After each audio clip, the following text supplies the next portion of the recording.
Before we convert the notes or to-do applications, there's one more thing we need to learn about, and that's how we can use third-party libraries with JavaScript modules. So the to-do application takes advantage of the UUID v4 library. We're going to learn how we can install that library via npm, then load it in via import. To demonstrate this technique, we're just going to be adding a little bit of code to the Hangman application right here in index.js, but we'll end up deleting it by the end. The goal is to just figure out how we can do this, even though the Hangman project doesn't need a third-party module to run.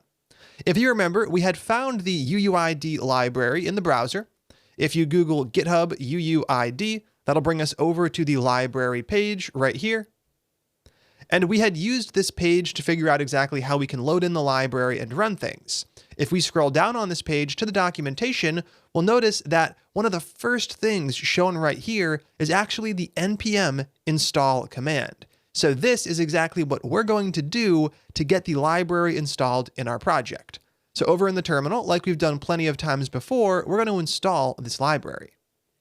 In the terminal, I have things shut down. I can use npm install with the library UUID. Then we are going to specify the latest version after the @ sign, 3.2.1. Perfect. Let's go ahead and actually run the installation and now talk about what's going to happen. So what we're going to end up doing from index.js or whatever file happens to need it is adding an import statement that imports that library code. This is then going to allow us to use that library functionality in the specific file. So just like I import Hangman in this file, because I need the Hangman class, I would import UUID in this file if I needed it here. If I didn't need it here, but I needed it in the requests file, I would add the import here instead. So we're using the JavaScript module system just like we've been using it already with the code we wrote. The only difference is we're loading in third-party code. So in the terminal, we can see the npm installation command did succeed.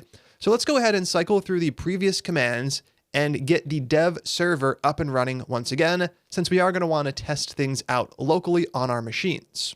Over inside of the documentation, it actually describes exactly how we can use it. Now, if you remember from earlier, we had used the v4 algorithm, and I told you that the versions didn't mean one was newer or one was older. The versions just talk about exactly how the ID is generated, and this is a completely random one, which is what we want. Now down below, we have a little code sample as to how we can use this, but you'll notice that the import keyword is nowhere to be found. What we're seeing in the documentation is actually a call to require. Now we only used require in our Webpack config file, and we know it comes from Node.js, so the documentation we're seeing here is for Node. We can still use this library in the browser, we just have to change this first line, which uses require, over to an import statement. Then we'll be able to call the function down below, exactly as we're already doing in our other programs. So we have UUID installed, which means that all we have to do is import things. Let's go ahead and knock that out over inside of index.js. Now, when it comes to importing something from a third-party module, you have to refer to the documentation. Imagine you didn't actually create the Hangman file and you didn't want to dive into a whole bunch of code and figure out exactly what it exported. How would you ever know to grab Hangman as the default export? You'd have to refer to the docs to figure that out.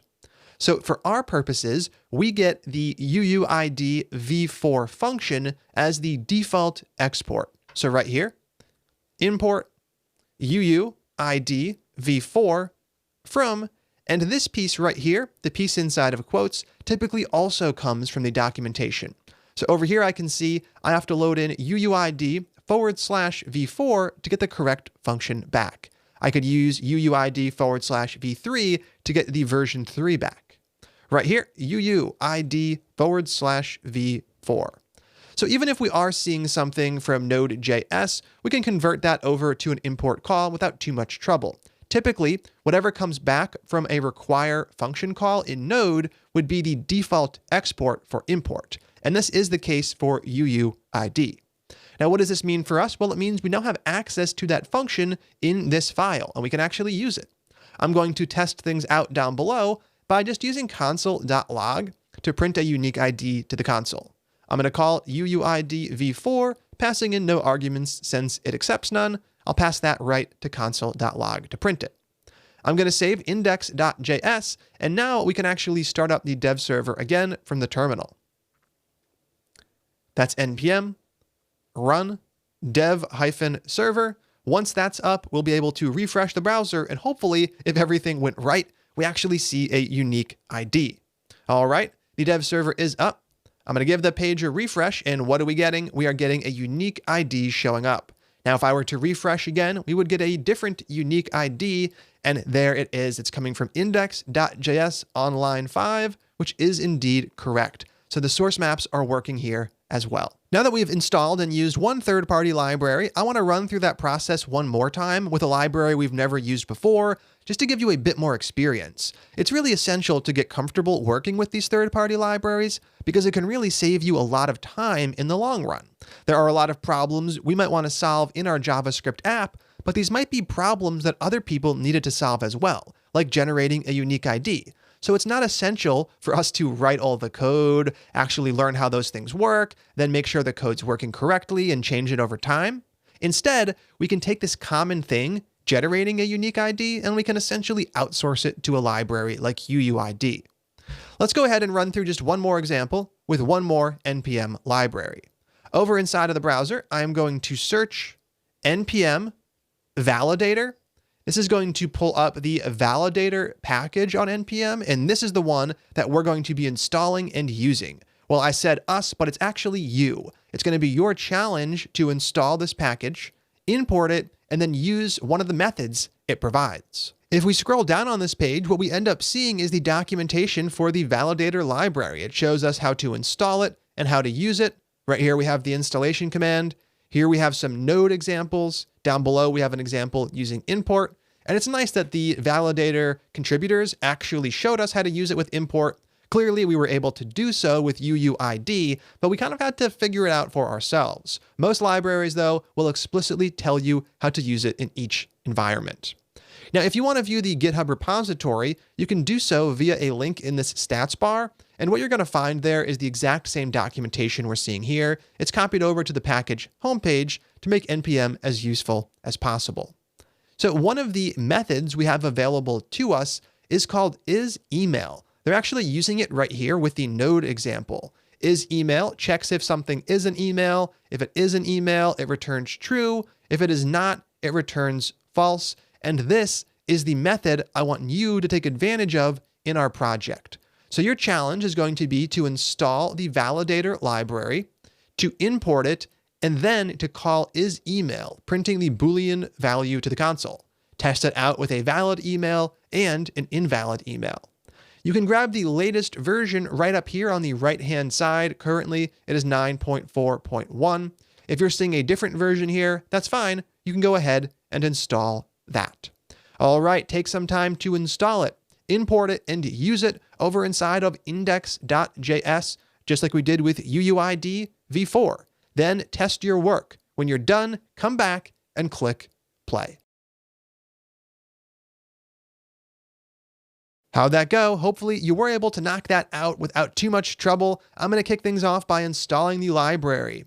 Now you can notice that we can run npm install to install a library without specifying a version. It's typically not ideal to do this. It's usually best to be explicit about the version you want to use since libraries do change over time.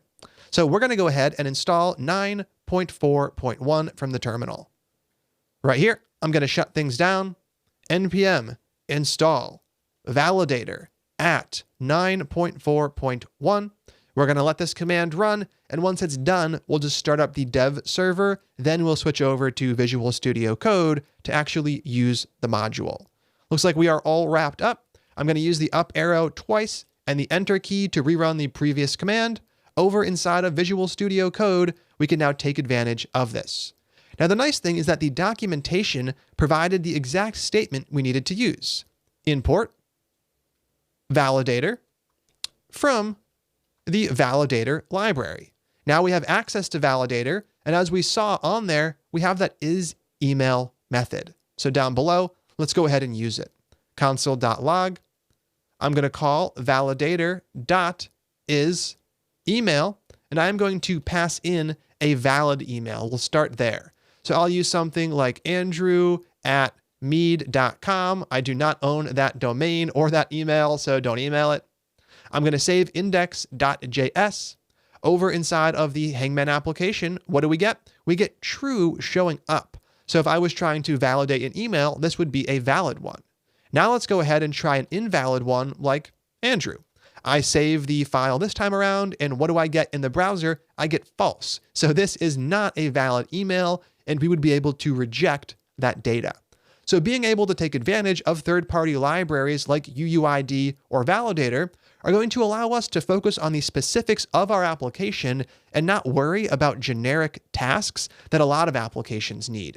You can actually see that in the last 7 days, there was over 1 million downloads of this library, which is ridiculous. A lot of people are taking advantage of this code, so they don't have to go through the process of writing and maintaining it on their own. If you scroll way down on this page, you can explore more of the methods available to us should you want to use them in the future. We have all sorts of interesting things right here. There's about 40 or so different methods allowing us to validate pretty much whatever we want. For example, we can check if something is one of those hex colors if we're creating some sort of application around design. We can check if something is JSON. There are a lot of interesting ways we can check things. We got postal codes, URLs, UUIDs, a lot of really cool tools. So I recommend looking for third-party libraries for common problems before you decide to write a bunch of code on your own.